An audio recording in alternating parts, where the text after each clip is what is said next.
Here's how to send dice in Monopoly Go. It's quite easy and simple to do, but make sure to watch the full video so you don't miss out on any important steps. First, open your Monopoly mobile game. Monopoly Go is a free-to-play abstract strategy casual board game where you can roll dice and move your piece to earn money, shield, attack other players' boards, perform bank heists, pay taxes, and buy game items by spending real money. Now, let's dive into the game. Actually, Monopoly Go developers haven't programmed it in this way, so there is no proper way in the game to send dice to anyone in Monopoly Go. Yes, this game does not allow any account to send dice to another user. However, I have a solution for you. You will need to access the account of the person you want to send dice to. You can do this by logging into their account or playing the game on their mobile phone.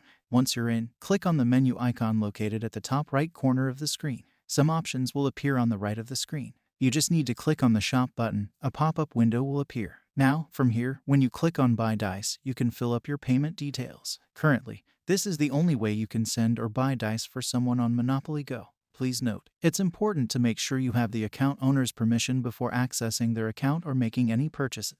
Respecting the privacy and consent of others is crucial.